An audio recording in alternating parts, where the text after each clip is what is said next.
Aê, pronto, estamos ao vivo. Boa tarde a todos. Sejam todos e todas e todes bem-vindos.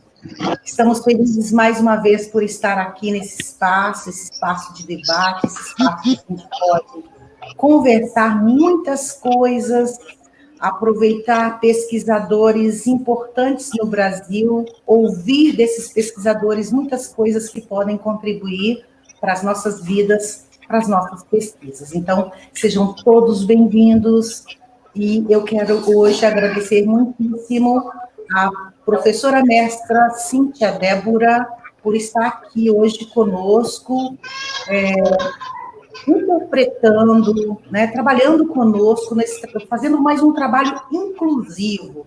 E eu espero que, a partir de hoje, as nossas lives, nós tenhamos sempre um intérprete, tendo em vista que o nosso mundo deve ser mais inclusivo. Então, bem-vindos a todos. E aí eu quero já começar conversando com os nossos pesquisadores. Bem-vinda, doutora Zélia. Obrigada, Helenice. Bem-vinda, Aparecida de Jesus. Obrigada, Helenice. Bem-vindo, professor Vicente. Obrigado. Boa tarde. E mais uma vez, bem-vinda, Cíntia. Bem-vindo a todos vocês. Bem-vindo a todos, a todas, a todes, claro. Bom, gente, eu queria fazer um esclarecimento inicial. A doutora Zélia, ela tem uma live, então ela tem que sair daqui rapidamente para participar de outro encontro virtual. Nesse sentido, então, a programação eu vou tentar organizar para que ela não saia daqui muito corrida para entrar no outro encontro virtual. Então, nesse momento, eu dou a fala à professora Zélia, a seguir eu falo com a Aparecida e, por fim, eu falo com o professor Vicente. Tudo bem? Tranquilos? Mas antes de dar essa palavra a cada participante, eu tenho a minha pergunta sempre inicial que eu amo fazer. E eu começo, então, com o professor Vicente. Quem é esse pesquisador Vicente Parreira com quem eu tenho o prazer de falar? Bom, eu sou professor de inglês, né, comecei como professor de informática, por acaso na sala de aula, entrei para a sala de aula com a intenção de fazer um bico até o dia que eu arrumasse um emprego novamente na área de informática. E eu fiquei fazendo bico durante 7 anos. Então, comecei com 3 aulas no primeiro ano, 3 aulas práticas e 3 aulas de manhã e à noite. Quando foi no segundo ano, eu tinha todas as aulas de informática da escola, de manhã e noite, com 50 aulas por semana, e fiquei durante 7 anos fazendo de conta que eu estava fazendo bico. Me apaixonei pela sala de aula e aí fui fazer o curso de letras. Depois, porque era a forma que eu tinha de oficializar o conhecimento que eu tinha de inglês, né? Então, já fui velho para a faculdade, fazer o curso de letras, depois de ser professor há muito tempo, e já poderia estar aposentado há 4 anos, mas eu não consigo largar a sala de aula. Então,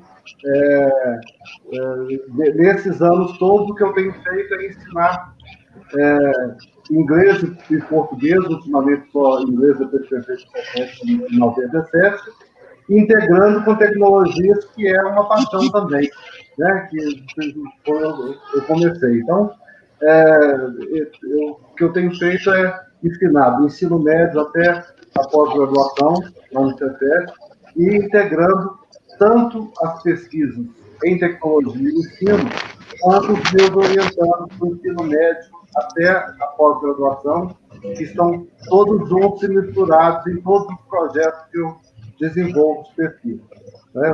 O Gasper deve estar aí, é um dos que é meu orientante de doutorado, né? E está em linha reta com os orientantes de mestrado, de PIBIC, né, das graduações, de PIBIC Júnior, que é iniciação científica no ensino médio. Então, eu sou esse apaixonado por educação, enquanto eu conseguir ir com o andador para a sala de aula, estarei lá. Coisa linda esse depoimento aí. Eu adorei o pessoal escrevendo que você é um grande orientador, amigo e o divo da pós-graduação. Gente, adorei isso. Obrigada, professor Vicente. Já volto a falar contigo, tá? Obrigado. Professora Aparecida de Jesus já é uma pessoa muito conhecida no Brasil, claro. Eu devo dizer que eu sou uma pessoa, assim, eu fico muito feliz de ver que essa mulher é uma das grandes pesquisadoras brasileiras e está lá entre as 100 maiores pesquisadoras brasileiras negras do Brasil, gente. Quem é, afinal? Aparecida de Jesus Ferreira, para além disso que eu gosto de curtir, Cida.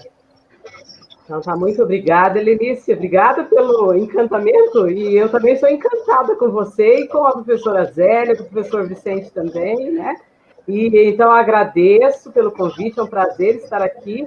E vai ser um prazer escutar a Zélia, escutar o Vicente também, né? E parabéns por trazer a intérprete Cíntia também, que deixa a live muito mais, né, acessível a outras pessoas também. Então, boa tarde a todas, todes e todos. É um prazer estar aqui com vocês. Eu sou professora na Universidade Estadual de Ponta Grossa, em que eu trabalho no língua inglesa, prática de ensino de língua inglesa, na graduação. E no mestrado eu trabalho com a disciplina de formação de professores de língua, identidade profissional e letramento racial.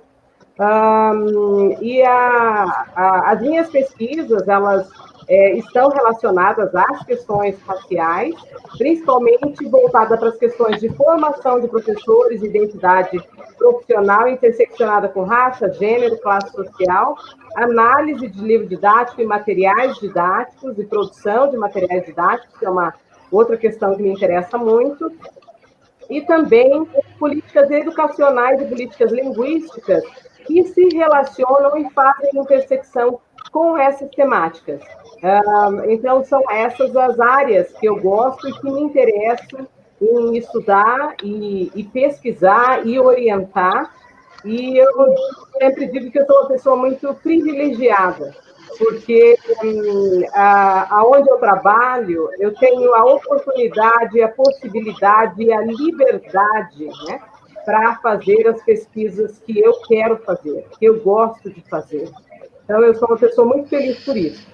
E, por conta disso também, tenho orientandas e orientandos maravilhosos também, que, né, têm pesquisado dentro dos temas que eu tenho trabalhado. E um tema que eu tenho trabalhado ultimamente, que me interessa muito, e que eu tenho desenvolvido e trabalhado mais com epistemologias nesse sentido, é a questão do letramento racial crítico. Eu tenho me debruçado sobre essa terminologia. Então, por enquanto, eu acho que é isso. Muito obrigada, Lenice. Obrigada a você, Cida. Obrigada mesmo. Então, agora eu vou falar com a doutora Zélia Amador de Deus, da UFPA. Comece, então, perguntando quem é essa pesquisadora. Olha, boa tarde, Helenice, boa tarde, Aparecida, boa tarde, Cíntia, boa tarde, Vicente. Eu agradeço ao convite. Levei um susto, porque fui chamada, não estava esperando. Eu sou Zélia, eu estou desde 1978 na Universidade Federal do Pará. Eu sou de uma entidade que eu ajudei a criar, uma organização do movimento negro que eu ajudei a criar, que está completando 40 anos, que é o Centro de Estudos e Defesa do Negro do Pará. E nessa organização, nós sempre trabalhamos com a questão da educação antirracista, continuamos trabalhando até hoje.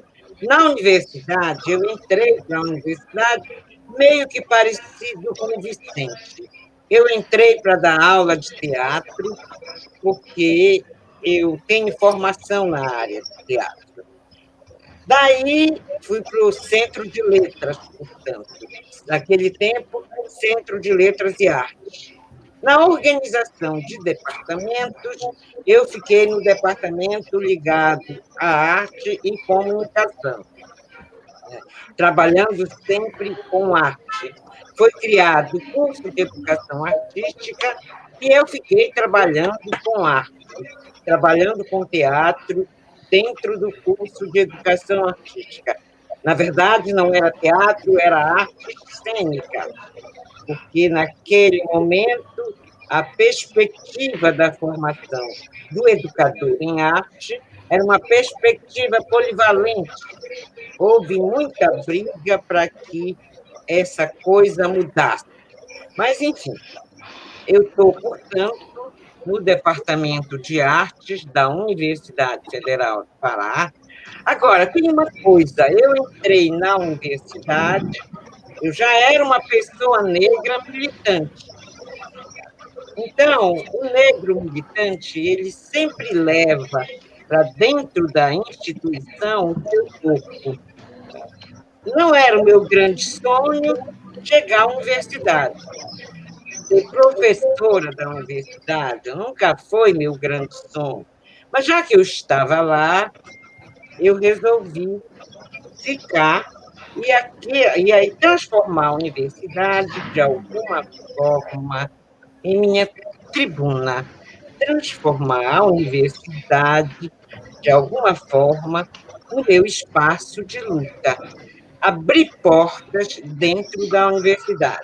Então, para além de professora, pesquisadora na área da arte, nós criamos, num determinado momento, quando a correlação de força foi favorável, criamos o Grupo de Estudos Afro-Amazônico, que é o primeiro NEAB da região norte, um grupo que congrega, está lá ainda hoje, faz parte, professores, pesquisadores, estudantes, pesquisadores e movimento negro, sociedade civil, dentro da universidade, para pensar de que forma enegrecer a universidade. Em 2003, nós, do Grupo de Estudos Afro-Amazônicos, para além das nossas preocupações com as pesquisas, a gente montou o projeto de cota para negro na universidade, conseguimos, a duras penas, aprovar esse projeto em 2005, por causa das dificuldades de você viver numa universidade eurocêntrica e racista. Então, além disso, lutamos por reserva de vagas para quilombolas, para indígenas, e essa é a nossa luta. E nós estamos, portanto, hoje eu sou assessora da diversidade e inclusão social da Universidade Federal do Pará. Esse foi um espaço criado recentemente na universidade, formalizado em 2017, e é um espaço para promover políticas de ação afirmativa para diversidade e inclusão social dentro da universidade. Eu sou essa pessoa, tá? Eu nunca deixei de ser militante. Eu acho que meu trabalho sempre foi militante e é militante. Resolvi fazer da universidade a minha tribuna, tá? Meu espaço de ação. Aí eu fico, portanto, muito feliz quando eu vejo que esse espaço hoje é um espaço reconhecido. Então, eu sou essa pessoa. Lindo, maravilhosa. Nossa, que exemplo de vida. Muito bom te ouvir. Muito bom mesmo te ouvir. Bom, mas então, vamos entrar no assunto que a gente propôs conversar hoje? Racializar a educação, eis a questão. Eu acho que, de certa forma, na sua conversa, Zélia, você já foi mostrando essa necessidade de conversar sobre isso. Então, fique à vontade para você desenvolver o assunto, você tem 15 minutos, fique à vontade. A nossa preocupação de racializar a educação, a gente queira ou não, ela sempre foi racializada. Ela nunca deixou de ser racializada. O que a gente quer é que outros grupos, os grupos de fato que foram racializados pela colonialidade branca, façam parte da sala de aula. É o letramento racial de que fala a Aparecida. Porque a educação ela surge como uma forma de criar cidadãos, não é para criar cidadãos negros, tampouco cidadãos indígenas. É para criar uma espécie de cidadão brasileiro, tá? Que traz consigo uma espécie de brasilidade, que é algo abstrato, ninguém sabe o que é brasilidade, mas uma educação para homogeneizar as pessoas, homogeneizar por algo que é considerado a normatividade. Então, qual é essa normatividade? A normatividade não é negra, a normatividade não é indígena, a normatividade é branca. Por isso, tudo que a gente aprendeu e aprende nas escolas são saberes eurocêntricos, são saberes que partem de um contexto de que nós, aqui, nesse lugar, hoje já melhorou, por exemplo, o livro didático já melhorou, mas quando nós estudamos, nós aprendemos que o Brasil foi descoberto. Que coisa mais louca do que isso? Dizer para uma criança que o Brasil foi descoberto. Eu só me lembro de uma história infantil do Joel Rufino, que ele diz que quando ele ouvia dizer, o personagem, que quando ouvia dizer na escola que o Brasil foi descoberto, ele imaginava esse território por baixo de uma grande lona, e que, de repente, os portugueses chegaram, puxaram a lona, e aí, eis o Brasil. A gente aprendia isso. O Brasil foi descoberto, né, pelos portugueses. Isso a gente aprendia nas escolas. E quais eram os livros didáticos com os quais lidávamos? Livros didáticos que, do ponto de vista das figuras, a gente não aparecia. Livros didáticos que falavam sempre dos feitos dos heróis, e esses heróis brancos. Livros didáticos em que não nos víamos. Quando nos víamos, era sempre em condição de subalternidade nas figuras, sempre em condição de subalternidade. Então, que coisa mais racializada do que isso? Tá? Quando eu falo de racismo, eu estou falando de privilégios e de subalternidade. O privilegiado na educação não eram os negros, tampouco os indígenas, porque subalternos.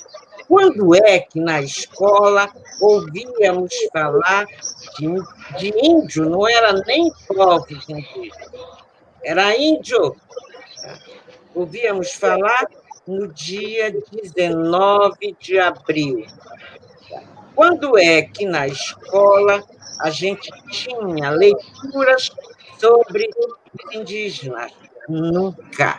E quando tinha, a gente via os índios viviam, os índios caçavam, os índios moravam, os índios...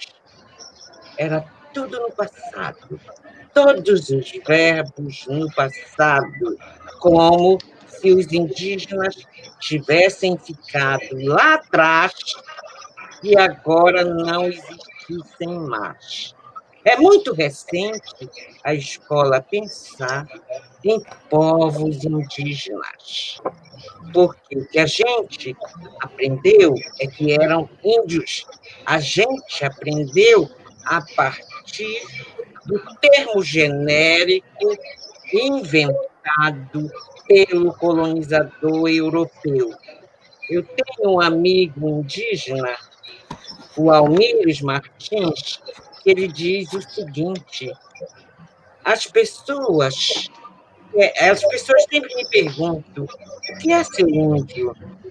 Aí eu respondo para elas: eu não sei, não fui eu que inventei o índio. Quem inventou o índio foram os europeus. Eu sou um Guarani, ele diz. Eu sou uma pessoa e sou um Guarani. Eu não sou índio, mas as pessoas querem ver nele o índio que elas internalizaram. E internalizaram na sala de aula. E na sala de aula, quando muito, elas internalizaram. São duas vertentes de índio que elas internalizaram. O índio selvagem, canibal, ou o índio idealizado pelo romantismo, tá?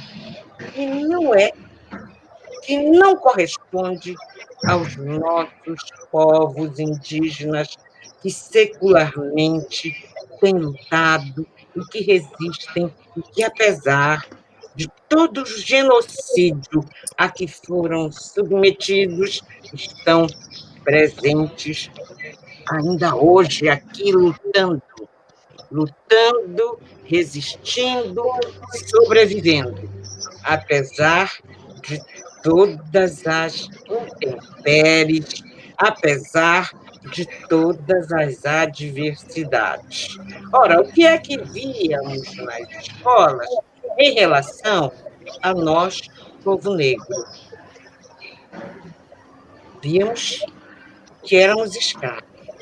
Escravo passava a ser sinônimo de negro e vice-versa. Negro, sinônimo de escravo. Precisa que o movimento negro venha para a cena e diga: nós não somos escravos. Negro não é escravo. Escravo não é a essência de nenhum povo. Escravo, ser escravizado, é uma contingência pela qual qualquer povo pode passar. Então, na verdade, essa educação já é uma educação racializada. O que a gente precisa é transformar essa educação que só fala do ponto de vista do branco a abarcar outros pontos de vista, a abarcar o ponto de vista da questão negra, porque nós estamos aqui, somos os negros da diáspora, negras e negros da diáspora, e estamos aqui porque temos uma ancestralidade que sempre resistiu. Quer aprender sobre resistência, tem que chamar os povos indígenas e a população negra para aprender sobre resistência. Porque, apesar de todas as necropolíticas, e aí eu chamo a atenção para uma necropolítica importantíssima que foi aplicada à nossa população negra, que é aquilo que durante muito tempo orgulhou a nação brasileira, que se chama de Lei Áurea, a lei maior. Assim a gente aprendia. A lei maior, assinada pela Redentora Princesa Isabel. Isto apagava toda a luta dos africanos escravizados e seus descendentes para pôr em xeque o sistema colonial. Apagava, e era assim que a gente aprendia toda a luta dos quilombos, toda a luta daqueles que resistiram e existem até hoje, batalhando para transformar esta sociedade numa sociedade justa, onde não caiba o racismo e a discriminação racial. Perfeito. Então, porque já acabou meu tempo? Já passou um pouquinho. Já passou? 3 minutos para a senhora concluir, se puder. Porque senão a gente vai ter que ouvir até amanhã cedo. Não é, gente? Tem tanta gente comentando aqui. Infelizmente, não tenho tempo para ficar até amanhã de manhã cedo. Pois é.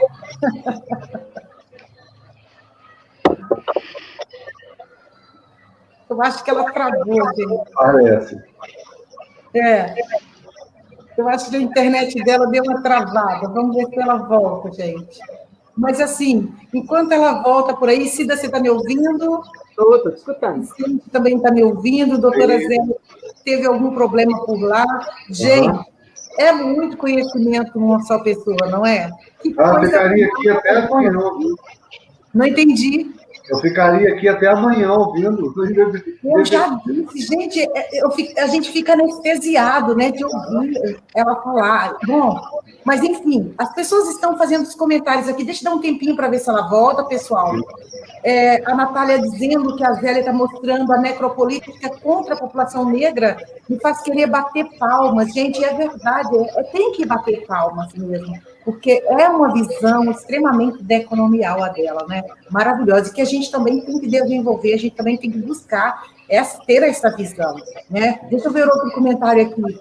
Eu ficaria sentado no pé dessa ícone Zélia Amador de Deus o dia todo ouvindo as suas aulas. Eu também, Amanda. Seus conhecimentos, experiências e ensinamentos, carrega essa mulher pura ancestralidade. E é verdade, gente. Bom, mas sem perder muito tempo, gente, que pena que a doutora Zélia teve algum problema, ela não voltou aqui ainda, e aí eu passo a seguir, então, a palavra para a Cida, para a gente ganhar o tempo e encerrar nossa live dentro daquele previsto que eu sempre faço às quartas-feiras. Então, tá certo. Então, deixa eu anotar aqui, 18h35, para viver até o momento que eu falo, então, para não passar aí. Cida. Tá certo. Então, que ótimo que você trouxe essa questão de racializar a educação, eis a questão. Então, eu vou abordar sobre essa questão de racializar a educação linguística, né? Cida, só um minuto. A doutora Zélia disse que ela ficou sem energia, gente. Então, só justificando, ela escreveu aqui para mim no WhatsApp, tá bom? Obrigada. Tá certo. Então, desse lugar que eu vou falar, né? Obrigada pelo título da fala, né?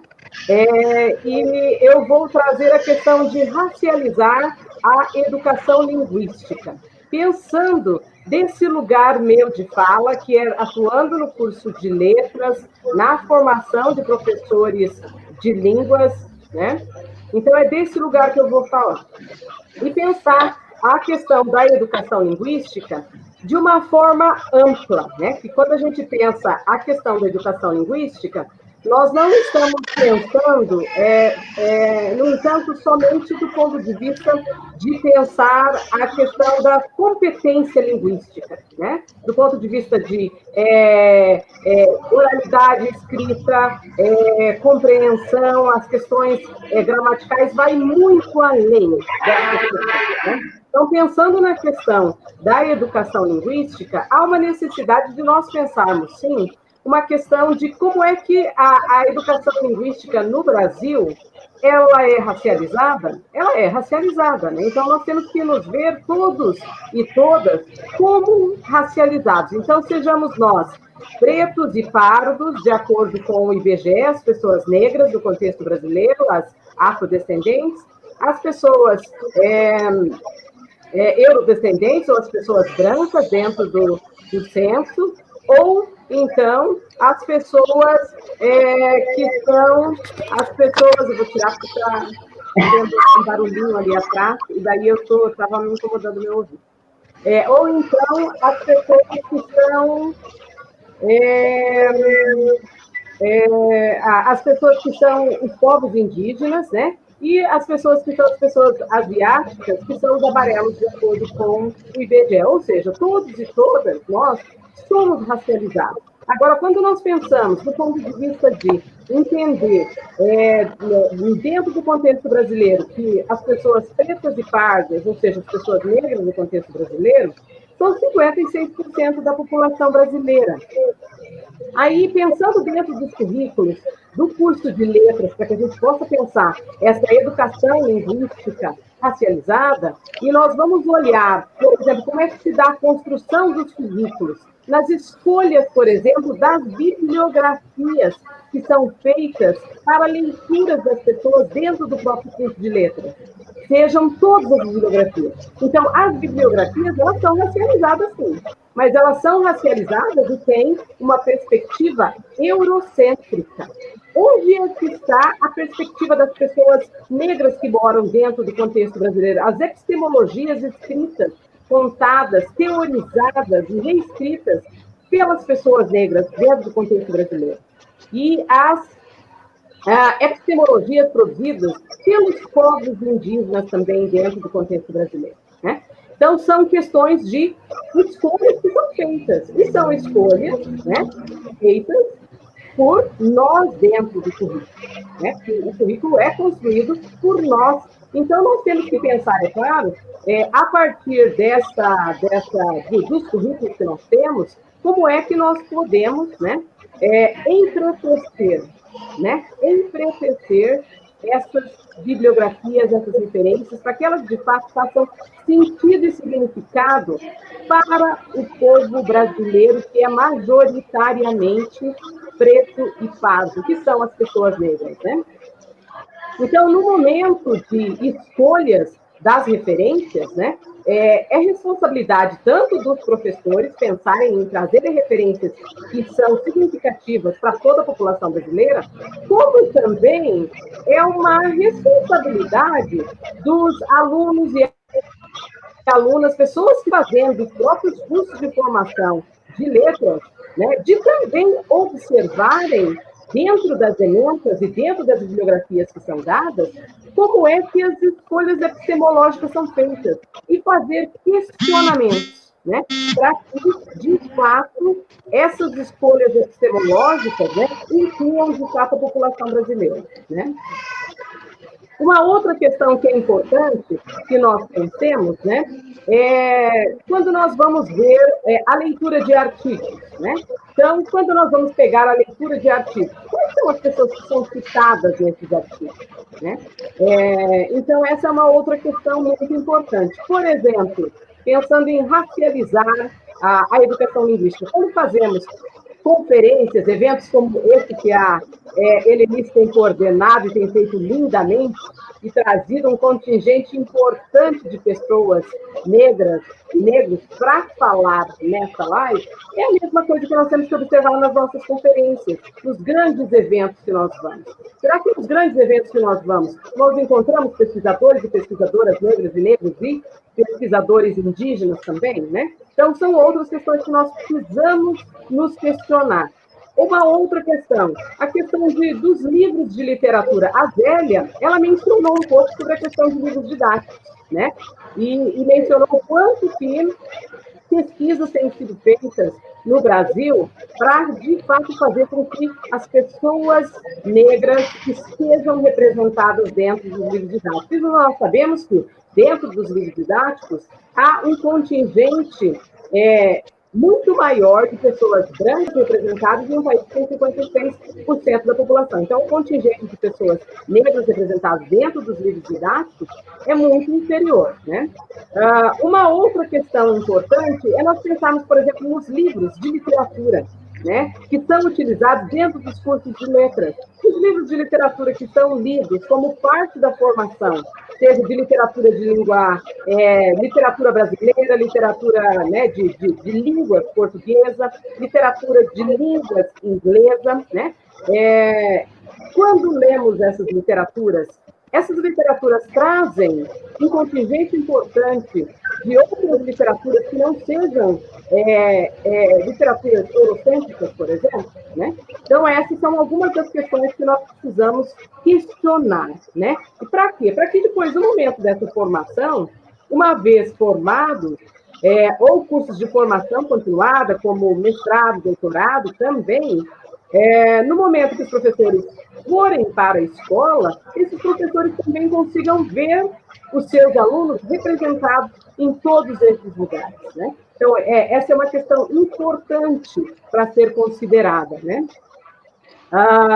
Uma outra questão importante, nós que orientamos alunos de TCC, alunos no mestrado, no doutorado, por exemplo, quantos nós temos de alunos que nós orientamos que são negros, negras, indígenas, por exemplo, né? Quantos de nós aceitam orientar trabalhos que, mesmo que nós não tenhamos ou não, e sejamos como pesquisadores dentro da temática racial, que aparece uma pessoa com um projeto com essa temática, mesmo que nós não tenhamos a especialidade, né, de orientar, quanto que nós nos desafiamos e aceitamos orientar, porque aquele aluno veio com aquele projeto, porque aquele projeto é importante para aquele aluno ou para aquela aluna, né? Então, é uma outra questão importante para que a gente possa considerar também, né?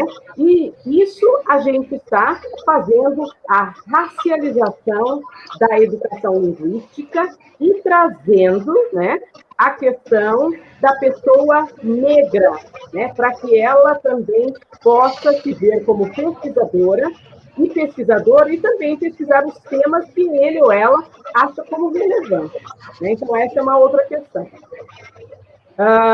Outra questão é incluir dentro das disciplinas, dentro dos cursos de letras, né, disciplinas que abordem a temática racial e suas interseccionalidades, né, seja por raça, gênero, classe, sexualidade, geração, por exemplo, né, e que não sejam disciplinas que elas fiquem, por exemplo, como optativas, mas que sejam disciplinas obrigatórias e que elas estejam explícitas, por exemplo, nas ementas, né? Então, essa é uma outra questão muito importante para ser considerada, né? E daí, pensando um pouco nessa questão, nós entramos e podemos pensar sobre a questão do racismo epistêmico, né? Ou seja, né, há um racismo epistêmico colocado, né, no momento em que nós não encontramos, né, essas referências que eu acabei de mencionar, né? Sejam elas enquanto disciplinas, sejam elas enquanto referências que são utilizadas, né? Sejam elas no momento que nós orientamos, quem são as pessoas que nós orientamos, quem são as pessoas que nós aceitamos orientar, quais são os temas que nós aceitamos ou não orientar, né? Então, essas são questões importantes para que a gente possa pensar uma educação linguística que ela considere, de fato, todo o contingente brasileiro e que é majoritariamente preto e pardo, que são as pessoas negras. Eu vou, como eu falei um pouco de material didático e de livro didático, eu gostaria de pedir um pouco a participação das pessoas que estão nos assistindo ali. Então, eu vou fazer uma pergunta, e se vocês puderem me responder, eu agradeço. A pergunta que eu vou fazer todos nós, de uma forma ou de outra, ocupamos e tivemos contato com o livro didático em algum momento da nossa formação. Seja ela na educação infantil, seja ela no ensino fundamental dos anos iniciais, ensino fundamental dos anos finais, ensino médio ou mesmo na universidade, né? E daí eu gostaria de que vocês me respondessem quantos de vocês tiveram a oportunidade de, no momento de ter descrito o corpo humano, seja na aula de biologia, na aula de ciências, ou mesmo quando tiveram que aprender, por exemplo, língua inglesa, né? No momento que a gente está aprendendo língua inglesa, a gente tem o corpo humano, e a gente denomina lá o corpo humano, né? Dando nomes para partes do corpo. Quantos de vocês tiveram a oportunidade de ver o corpo humano negro representado dentro dos livros didáticos de vocês? Então, me respondam se vocês tiveram essa possibilidade de ver o corpo humano negro representado, seja no livro didático de línguas, como eu mencionei, seja no livro didático de ciências ou de biologia. Quantos de vocês tiveram? Vocês tiveram ou não tiveram? Se não tiveram, por favor, responda. Ah, legal. Uhum. E daí, o que é importante nós percebermos com essa questão? Que nós não somos humanizados, porque no momento que a gente vê o corpo humano, né, é que a gente se vê como humanizado, né? Então, nos é impossibilitado, né, de que a pessoa negra se veja como humanizada. E isso tem reflexos, né, na sociedade, não é? Tem reflexos de reflexão impactantes no momento que a gente escuta, né, quando tem observado os xingamentos que as pessoas fazem para o corpo da pessoa negra, né? E isso tem a ver também com os acessos que a gente tem e que perpassam o livro didático, né? Então, se não temos, o que os professores e as professoras podem fazer com o livro didático, por exemplo? Caso não tenham, desafiem os alunos a fazerem uma contação para ver quantas pessoas aparecem no livro didático, quantos corpos aparecem, quantos corpos humanos aparecem como pessoas negras, no momento que se vai estudar o corpo humano. E se não aparece, vamos então inserir e cobrar da sociedade que faça essa inserção, né? Então, essa reflexão que eu fiz colabora para a gente entender o quanto que a nossa educação é racializada. E ela é racializada, sim, né? E tem uma racialização de escolha do eurodescendente como norma, da pessoa branca como norma. Então, aí entra a questão do privilégio de ser branco na sociedade brasileira e que a gente reflete e pensa muito pouco sobre isso.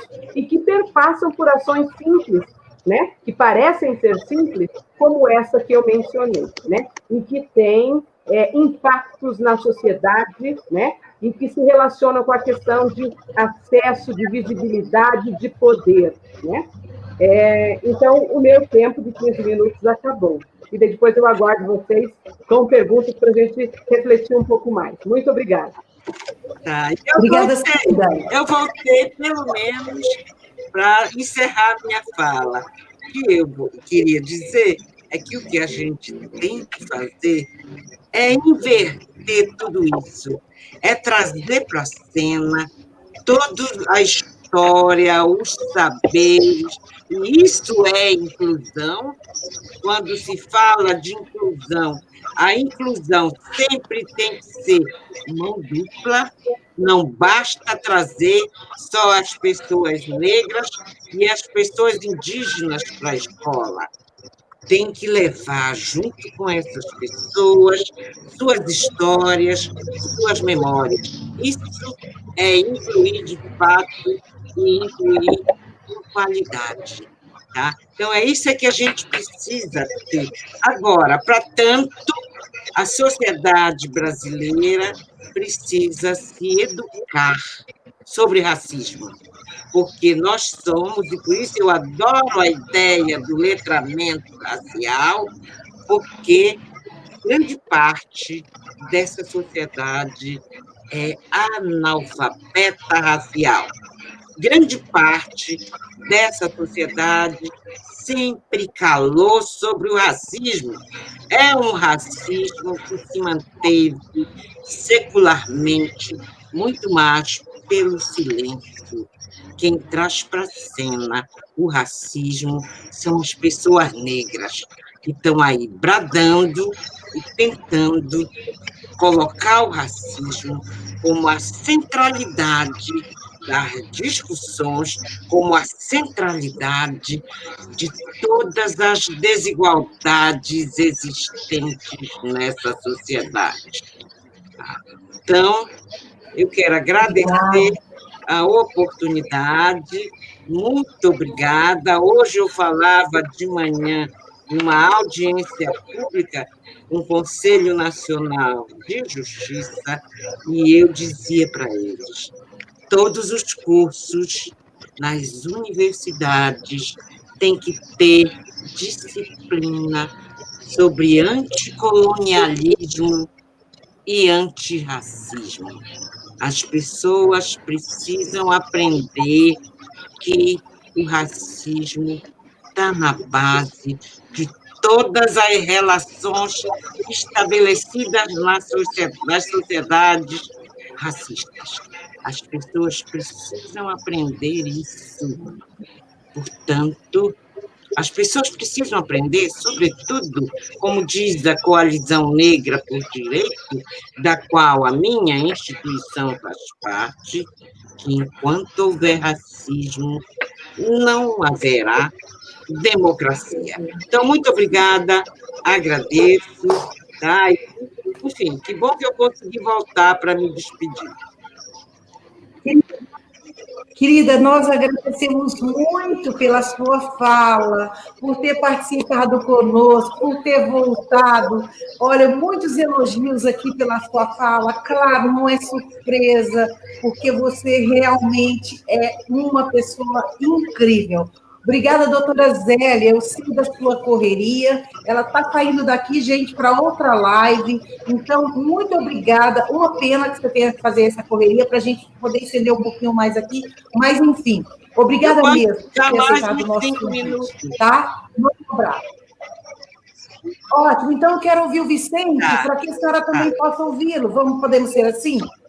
Vicente Parreiras.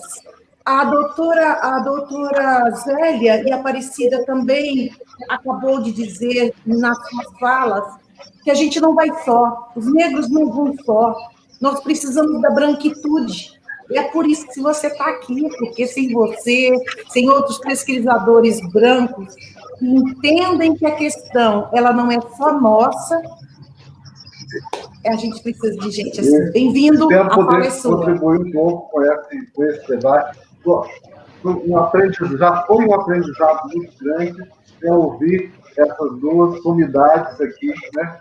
Eu ficaria o mês inteiro aqui ouvindo, aprendendo, e vou começar fazendo um gancho no que a Zélia acabou de dizer sobre inclusão, pegando uma fala da Mantuan, que foi numa entrevista com o Gaspar, que me orientando. Ele trabalha com a pesquisa dele sobre inclusão de alunos em aula, no contexto de aula de inglês, que era professor de inglês também. Ela falou, entre as muitas coisas, na live que ela fez com ele, uma roda de conversa, que a inclusão é para todos.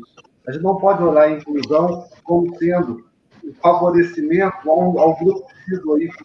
Enquanto a gente não enxergar a inclusão para todos, nós não andaremos. Né?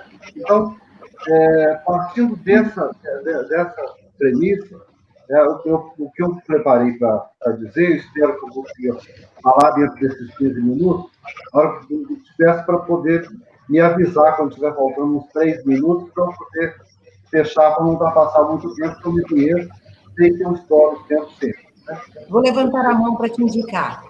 Ok. Então,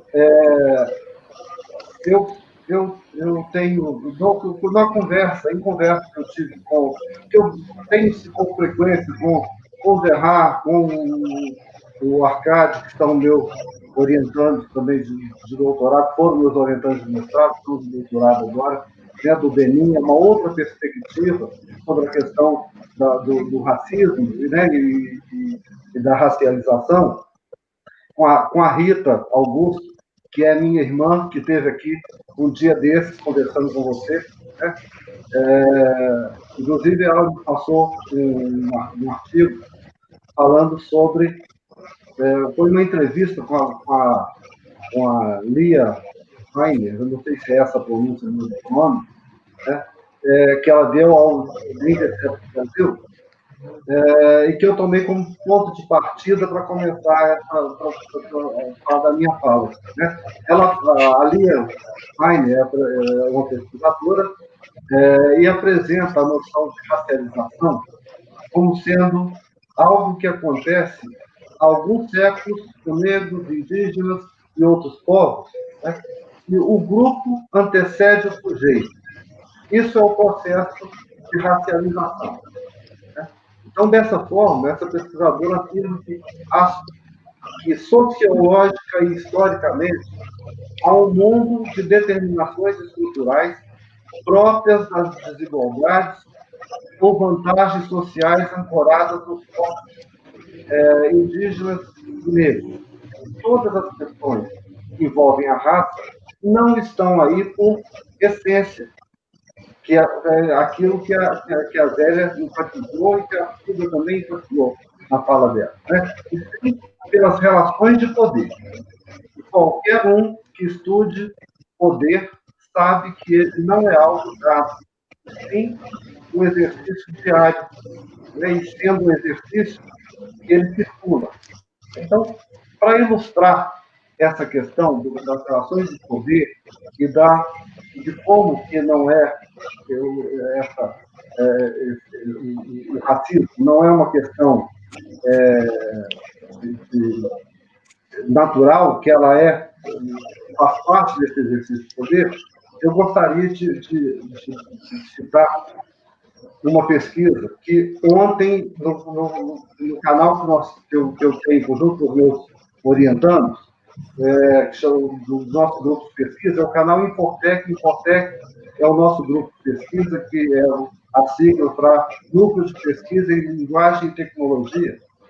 E dentro desse grupo nós temos um projeto de extensão que se chama CEPET Aberto à Comunidade Docente. Então, abrimos o canal para poder ter uma conversa com professores do Brasil inteiro para apresentar as nossas pesquisas de forma aplicada. Como é que nós podemos contribuir com o professor nesse momento de pandemia, né? Então, ontem, a professora Leiva Leal esteve com a gente, né, inaugurando uma série de conversas que vão ser sobre literatura, sobre formação de leitor literário. Inclusive, Helenice, você já está convidada para poder participar dessa série, tá, de conversa.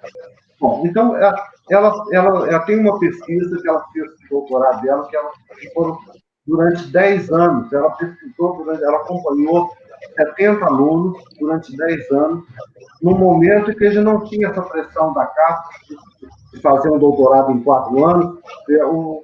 A pesquisa de mestrado e de doutorado era um projeto de vida, e não um projeto de pesquisa que você tinha que fazer com a CAPES no seu calcanhar, né?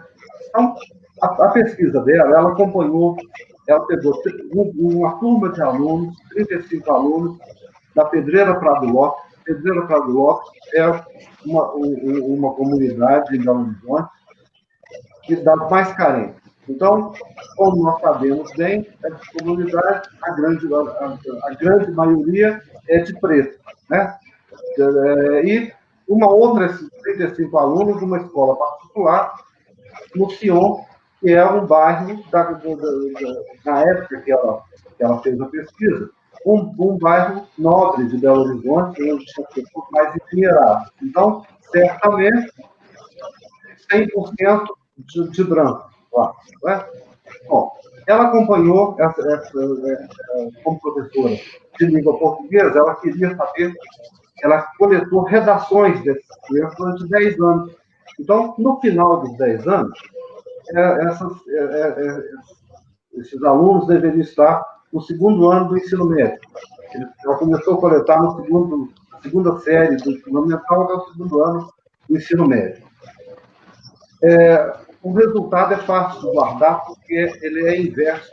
Né? Então, na escola do Sion, tinha 29 alunos no segundo ano do ensino médio, conforme era esperado. 4 alunos estavam fora do Brasil, fazendo o equivalente ao segundo ano do ensino médio. E um único aluno no primeiro ano do ensino médio, ele tinha sido reprovado em alguma série, então ele estava com um ano de defasagem em relação aos outros 34. Né? Na Pedreira Prado Lopes, o número invertia. Só tinha um aluno no segundo ano do ensino médio. 29 alunos estavam entre a quinta e a sétima série, que corresponde hoje ao quarto ano e ao sexto ano do ensino fundamental. Né? Então, o único aluno que estava no segundo ano do ensino médio, esse único aluno, ele tinha um discurso, o texto dele era parecido com aquele texto lá do aluno do Sion. Ele não usava a primeira pessoa, do singular nem do plural, para falar das mazelas sociais. Então, ele falava das mazelas, mas colocando como se ele estivesse fora da situação, não se colocando como vítima dela. Então, ele falava, o governo tem que investir mais em educação, em saúde. Ele falava, ele tinha o mesmo discurso, padrão de discurso daquele lá do Sion, que realmente não estava inserido nessa realidade, então ele não mudava ali na primeira pessoa. Né? Bom, quando a Leiva mostra os dados, ela coloca do lado do outro o texto do aluno do Sion e o texto do aluno da Pedreira Prado Lopes. E só é possível a gente saber a origem, de onde pelas escolhas lexicais. Se você expurga a questão da escolha lexical e analisa só a capacidade argumentativa, a coesão, a coerência do texto, você percebe que os problemas que tem argumentativos no aluno que está no segundo ano do ensino médio, lá no Sion, são os mesmos do aluno que está entre a quinta e a sétima série da Pedreira Prado Lopes. Então, a conclusão dela é fantástica, porque ela demonstra que a escola valoriza coisas iguais com valores diferentes, que tem uma linguagem fadada ao sucesso e uma linguagem de usuário, né? O usuário daquela linguagem do Sion está fadado ao sucesso e o usuário daquela linguagem da Pedreira Prado Lopes está fadado ao fracasso. Né? Então, isso ilustra essa questão da racialização da escola, que a Cida chamou muito bem a atenção quando ela fala da escolha bibliográfica, né, que está racializada no contexto eurocêntrico. Então, a nossa escola, nosso sistema escolar, está racializado também dentro dessa linguagem que é considerada a linguagem valorosa, que é uma linguagem que reproduz o interesse, o poder, o lugar de poder do branco, né? dessa branquitude. Então, a forma que nós temos de resolver isso é tentar chamar a atenção das pessoas, isso que a Zélia faz, que a Cida faz, que você faz, que o Gaspar faz, que a Rita faz. Então, as pessoas que são militantes da causa racial, né, do antirracismo, estão tentando fazer. Então, dessa perspectiva, eu tenho desenvolvido lá no Cefet desde 2015 um projeto que nasceu com um grupo de alunos negros, né, que é vou citar, na verdade, hoje eles já estão terminando os cursos superiores, né? São alunos do ensino médio, eram alunos meus do ensino médio, a Isis Edmara, a Jennifer Lohane e o Lucas Cassoso. Eles propuseram, esses alunos faziam parte de um grupo que eu acompanho o Cefet há 10 anos de ensino médio, que é de simulações de organismos internacionais. Então, que em Belo Horizonte, na PUC Minas, é conhecido como Mini-ONU, né? Lá em Brasília, na UNB, é Sinos, na UF, em Niterói, a ONU Júnior. Então, são movimentos em que os alunos eles participam de comitês para poder discutir questões que estão em debate na ONU, por exemplo. Então, eles recebem, quando eles fazem inscrição para debater, eles recebem eles se inscrevem como delegados de um determinado país. Então, eles têm que estudar o ponto de vista diplomático daquele país com relação àquele tema, para defender a posição do país, que muitas vezes não é a posição pessoal dele, né? Bom, então, dentro dessa perspectiva, essa aluna, principalmente a Isis, ela é tão apaixonada, eu já vou encerrar, no máximo uns 3 minutos. Não, você tem 5 minutos, Okay, fique à vontade. Okay. Então, ela propôs que ela chamou, ela e esse grupo, de Concílio de Literatura Simulada. Que era uma proposta, era formar hábito de leitura nos colegas, então fazer comitês de simulação a partir da literatura. Então, quando ela me mostrou o projeto, eu me apaixonei pelo projeto, porque vai ser ótimo, vou me adaptar a isso para minha aula de inglês, e vou usar no último bimestre do 3º ano o debate. Então, eu adaptei para as minhas aulas de inglês, isso está descrito detalhadamente no artigo que eu publiquei com a professora Vera Menezes, que o título é Gêneros Orais e Literatura no Ensino de Língua Inglesa, que eu aproveito a literatura para poder discutir essas questões de segregação e preconceito racial a partir de Harry Potter.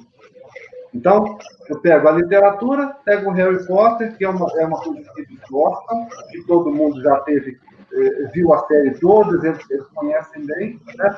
E ele não tem que defender o ponto de vista dele, Luiz. Eu entrego para ele uma sinopse dos bruxos, dos magos do Harry Potter, quando eles fizeram a discussão, que não aparece no lugar nenhum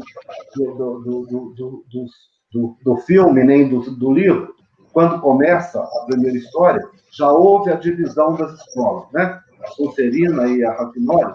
Então, essas duas escolas foram divididas por uma questão racial, né? Porque eles decidiram, aqueles que eram puro sangue ficariam numa escola, os que eram descendentes de humanos que não eram puro sangue, esses ficaram na outra escola. Então, teve os magos que defenderam a divisão e aqueles que eram contra. Então, eu distribuo isso. Eles fazem isso durante o ano. Eles vão preparando a argumentação deles para, no final do ano, eles discutirem segregação e preconceito racial em Harry Potter. Então, eles começam a discussão dentro da persona dos magos. Só que chega num ponto que a discussão toma uma magnitude tão grande que eles começam a discutir aquelas questões no contexto do próprio Cefet, no contexto em que eles moram, né, como que a Rede Globo interfere nessas questões, o uso da linguagem, como que o uso da linguagem determina essas condições. Então, é a forma que eu encontrei de trazer essa questão da racialização para as nossas discussões, para poder demonstrar o quanto que a ausência do negro no livro didático, como chamou bem atenção a Cida, né? E a Rita, na fala dela, quando ela esteve aqui, né, com você, e o que a Zélia chamou atenção também para a questão do descobrimento do Brasil, como que esse discurso está todo montado para poder normalizar, né, o lugar do branco no poder, né, e de manter o status quo. Então, a escola é a grande disseminadora desse racismo. Né? Então, eu acho que a função nossa combater isso. Eu estava conversando com o Paulo, falei ontem na conversa com ela, que se ela repetir essa pesquisa dela, que ela fez há 20 anos atrás, se ela repetir hoje, eu tenho quase certeza que ela vai chegar a resultados muito parecidos, né, se não iguais, porque nós continuamos replicando isso. Né? Então, para encerrar, eu vou retomar a entrevista da pesquisadora Lia Weiner, né, que ela afirma que o deboche, né, que eu estou interpretando aqui como o próprio bullying, ele não mata e não promove impedimentos para quem tem privilégio. É possível ignorar, deixar de acessar ou até mesmo sublimar. Quando se está no poder, até as polêmicas e ataques podem ser rentáveis e vantajosos. Então, o que eu tento fazer é usar esse lugar, que eu sei que é um lugar de privilégio, para poder tentar levar para dentro da minha sala de aula e sempre que eu posso trazer essas questões para o debate, principalmente para nós que trabalhamos, de certa forma, com formação do professor, para tentar mudar um pouco essa visão de dentro, porque não adianta a gente ficar fazendo discurso para a academia, nós temos que fazer esse discurso para o professor que está lá na sala de aula. Eu espero ter contribuído um pouco, né? Certamente eu aprendi muito mais do que eu tenho para dizer aqui. Muito obrigado por essa oportunidade, né, de poder debater isso e com pessoas com uma história maravilhosa dessa. Né? Obrigado mesmo. Nós é que agradecemos, professor Vicente. Você traz muitas reflexões, especialmente sobre essa questão da sala de aula, da importância do papel do professor, a maneira que ele pode fazer, e ele tem essa possibilidade de fazer, e isso é muito bacana, né? Você acabou de dizer, você aprendeu muito, e eu aprendi muito mais, que a gente pôde ouvir pessoas tão bacanas como vocês, e comprometidas com a pesquisa. Eu preciso ler alguns comentários antes de algumas perguntas, se tiver, porque eu sempre tenho esse hábito mesmo, viu? Todos estão me parabenizando pela live, né? Eu quero também fazer uma observação aqui, agradecer o meu mentor intelectual, está sempre por aqui nas lives comigo, que é o Dr. Kleber Aparecido da Silva, um negro lindo, para quem não conhece. Maravilhoso, conheço. Maravilhoso. Menino na formação lá na UFOP, né, apresentando trabalho de graduação com o Zé Luiz, que era o orientador dele, né? E hoje encontrar com o Kleber no congresso, né, e saber a estrela que ele é uma coisa muito maravilhosa. Então, eu me sinto muito feliz de ter essa pessoa aqui, né? Esse meu mentor. Eu gosto sempre de trazê-lo como meu mentor intelectual, né? Isso é muito bom, quando a gente tem um orientador que confia no nosso trabalho e que acredita naquilo que a gente faz e nos incentiva. Isso eu sempre digo, que em pesquisa é meio caminho andado, né, Cida? Quando você tem alguém que te incentiva. Então, está todo mundo dizendo que o assunto está hiper interessante, a discussão está realmente fantástica. Deixa eu ver aqui. E aí o Daphne diz para a gente que precisamos de mais professores que reconheçam seus privilégios e os usem para promover justiça social e racial. E agradecendo a você, Vicente. A Natália Cai Ela diz, muito importante lembrar que estão querendo aumentar os impostos dos livros no Brasil. Ah, gente, isso é só um probleminha que a gente está vivendo diante desse problemão imenso que é esse, eu devo dizer, governo, desgoverno, né, gente? A gente vai ter que fazer uma nova live para a gente discutir essa questão desse desgoverno, desse desmonte que está fazendo em relação à nossa educação, né? Todas essas questões que a gente tem vivenciado e sentido na pele. Mas, enfim, né? A gente marca uma nova live para a gente discutir sobre isso, porque realmente é um assunto muito extenso, né? Deixa eu ver aqui mais, tem alguma pergunta. É preciso que a racialização não seja estigmatizada dentro da escola, como se fosse algo a mais, suplementar ou complementar ao currículo. Cida, você quer comentar? Comento sim. Eu acho que é importante essa questão de não pensar que ela seja complementar ao currículo. Só um pouquinho, acho que a professora quer sair, ela tem outro compromisso. Me desculpem, tudo bem, pode ir. Agradeço, mas agora eu não tenho mais jeito, eu tenho que sair para outra live. Fiquei porque queria escutar o meu amigo Vicente Parreiras. Então, muito obrigada pelo Eu que agradeço, obrigado. Obrigada a você, todos. E, enfim, estou indo. Beijo. Obrigada, querida, bom trabalho. Até. Siga, Cida. Pessoal, me perdoe.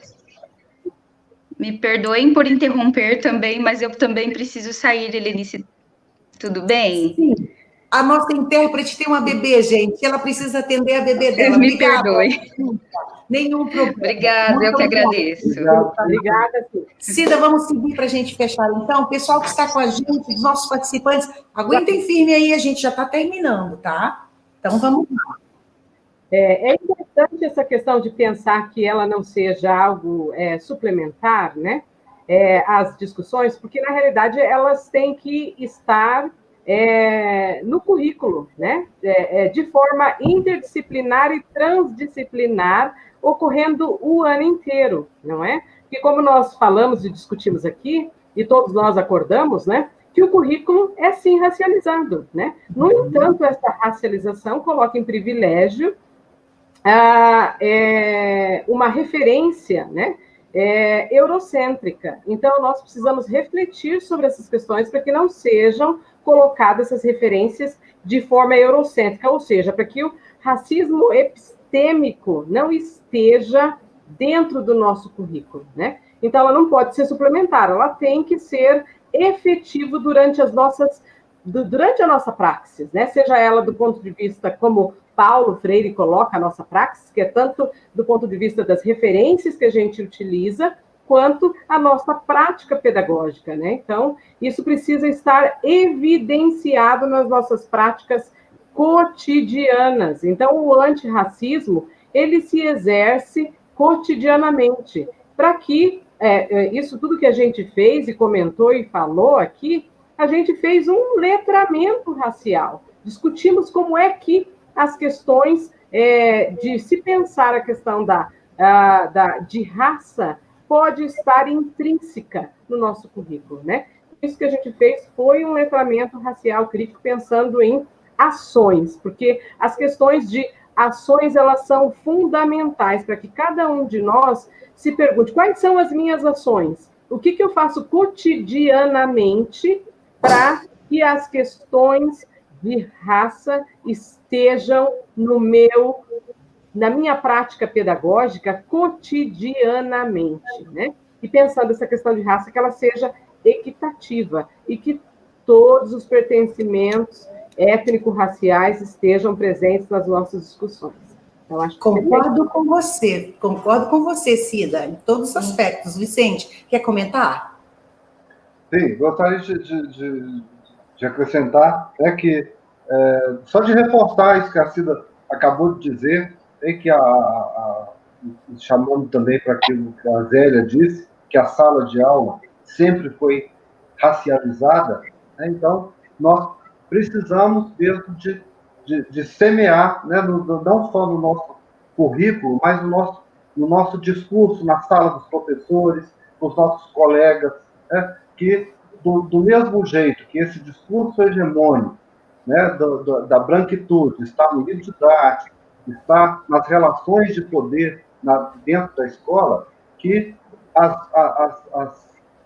relações para racialização precisam ser também dessa forma que a Cida acabou de apresentar, de forma multidisciplinar, transdisciplinar, interdisciplinar, né, e que seja naturalizado na escola, e que não seja um projeto para poder estanque, porque é isso que vai colocando essas questões do gueto e mantendo o discurso do poder, não é, do hegemônico. Então, nós temos que rebater isso de dentro para fora. Muito obrigada, Vicente. Obrigada por nos lembrar isso. Perfeita fala. Gente, eu não tenho mais nenhuma pergunta aqui no chat.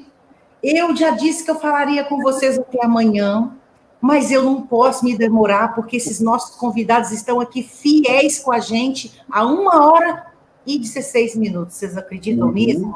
Significa que o assunto, então, está ótimo, né? Eu sempre gosto de pensar que se os nossos participantes estão aqui fiéis até o final, é porque o assunto, de fato, foi interessante, e eu acho que a gente deve continuar o debate. É isso que eu tenho procurado fazer por esse canal. Vicente também tem buscado pelo Infortec, Cida também tem produzido muito sobre essa questão. Eu não gosto de esquecer. Quando eu vejo uma mulher assim, como a doutora Zélia, que acabou de ir para outra live, empoderada, lutando por algo que a gente precisa lutar, que é discutir as questões étnico-raciais, e sendo respeitadas, principalmente, eu sinto muito privilegiada e costumo dizer, essas pessoas me representam. Então, queria deixar aqui minha gratidão muito grande a vocês por terem aceitado o meu convite. Eu tenho tido, nesse momento pandêmico, a oportunidade de conhecer muita gente linda e muitos pesquisadores negros no Brasil. Então, eu havia dito para o meu parceiro Gasperin, que é meu parceiro aqui das organizações das lives, Gasperin, só vou até agosto.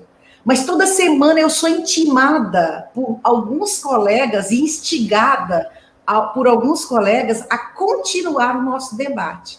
Então, enfim, eu estou muito feliz de tê-los aqui, estou feliz de estar realizando esse trabalho e devo dizer que eu acho que não posso parar, devo continuar. Não pode mesmo. Que é isso que a Cida falou, né? Aqui foi uma aula de letramento. Como é que é, Cida? Pode dizer. Também concordo, Helenice. O trabalho que você tem feito tem sido instigante, né? Tem trazido reflexões, e nós precisamos de pessoas comprometidas que façam ações nos lugares que elas estão, né? Então, se você tem essa oportunidade de ações no lugar que você está, ou seja, tem um contingente aqui de 50 pessoas escutando, não é? Fora aquelas que não estão aqui, que não se registraram, que estão escutando sem estar, né? Então, são mensagens, são reflexões, são questões que são postas e são colocadas e que nós precisamos atuar no lugar em que nós estamos. Se esse é o lugar que você está e tem essa oportunidade, então continue, porque são reflexões como essas, importantes e relevantes, que nós precisamos trazer para a área da educação e que ela perpassa a área da educação, porque ela chega nas nossas casas, ela perpassa, ela vem para a sociedade, ela reflete sobre material didático, ela reflete sobre tantas outras possibilidades, né? Então, parabéns. Obrigada. Emendando isso que a Cida está dizendo, né? E te dizendo para não parar, também pedi para não parar com as lives, esse momento de pandemia e com essa tecnologia digital, nós aprendemos uma outra forma de nos comunicar. Então, a sala de aula ficou estendida e ficou aberta, né, globalmente. Então, aquilo que a gente não tinha condições de fazer, que a gente só fazia em locais fechados, nos nossos congressos, né, de ter um debate desse que nós fizemos aqui hoje, com uma pessoa lá do Pará, a outra lá do Sul, eu aqui de Minas Gerais, isso só era possível no Congresso, uma logística enorme da gente substituir. Verdade. Uma conversão para substituir em sala de aula. E agora nós descobrimos que a gente pode fazer isso sem sair de casa, sem ter que perder os dias de aula, né? As pessoas, tanto os pesquisadores, quanto os professores, quanto a população em geral, passou a ter acesso a uma coisa que era muito fechada. Então, nós não podemos perder essa oportunidade, não. E você, que já tem o seu canal com os seguidores fiéis, né, não pode nem pensar em desemparar agora. Pode deixar, vou seguir as recomendações. Bom, gente, para terminar, então, eu quero convidá-los a apreciar na próxima quarta-feira o nosso encontro, quando nós vamos falar de racismo linguístico. Lindos pesquisadores como esses de hoje, gente. Gabriel Nascimento, da Universidade do Sul da Bahia. Nós teremos Kleber Aparecido da Silva, meu grande mentor, como eu sempre falo aqui dele. Nós teremos Neuzinês Philipsen, da Unemate, campus de Sinop. E nós teremos o professor Antônio, da UEMS. Eu tenho que tomar muito cuidado, porque eu sempre quero colocá-lo na Federal de Mato Grosso do Sul, mas ele é da estadual, então eu sempre tropeço. Então, eu convido vocês para estarem quarta-feira que vem, no mesmo horário, e todas as quartas-feiras, eu e Gasper estamos aqui, gente, prontinhos para a gente discutir conhecimento. E aquilo que o professor Vicente disse, a gente não tinha essa facilidade que a gente tem hoje de ter esses colóquios assim, com pesquisadores facilmente. Agora, a tecnologia está nos possibilitando fazer isso e muito mais. Convido vocês também para o lançamento do meu livro, sexta-feira, Rasuras Negras, reúne 7 poetas mato-grossenses, eu, atrevida, mineira mato-grossense, também faço parte da obra Rasuras Negras, e lanço meu primeiro livro infantil, chamado Matreiras. Será às 19h30, aqui neste canal. Vocês estão convidados para uma festa literária. Eu estou divulgando nas redes sociais. Gente, não percam, que a gente vai ter muita coisa boa, então, na sexta-feira. E no sábado, estou empreendendo também uma discussão com alguns pesquisadores sobre racismo religioso. Gente, vocês podem imaginar como é difícil falar sobre racismo religioso? Mas eu encontro pesquisadores, pessoas abertas ao debate e participantes. Eu acho que Vicente deve ter gostado muito da nossa última conversa, né, Vicente? Eu ia falar aqui agora. Quem não teve a oportunidade de ver a sua conversa com o Alexandre Hubble, né, não, vai lá ver a gravação, porque me surpreendeu muito positivamente ver um pastor batista, sociólogo, psicólogo, com o posicionamento firme e científico que ele apresentou. Eu acho que vale a pena todo mundo ir lá e conferir nos vídeos do seu canal. Muito bem. Sábado, então, eu terei um pastor presbiteriano da Igreja Presbiteriana do Brasil. Então, eu trouxe um batista semana passada, trago um presbiteriano no próximo sábado, e a gente vai trazendo outras pessoas de diversas religiões para a gente conversar sobre isso. O meu abraço a todos vocês. Últimas palavras, Cida, para a gente encerrar. Eu gostaria de agradecer novamente, foi um prazer estar com o Vicente novamente, né, Vicente? Eu tive a oportunidade de estar com você em Minas, né? Com você, com a Rita Augusta, com vários outros pesquisadores, então ótimo estar com você de novo, agora virtualmente. Com a Zélia também foi um prazer estar com ela e escutar, como foi um prazer escutar o Vicente, a Helenice também. Então, muito obrigada pela oportunidade.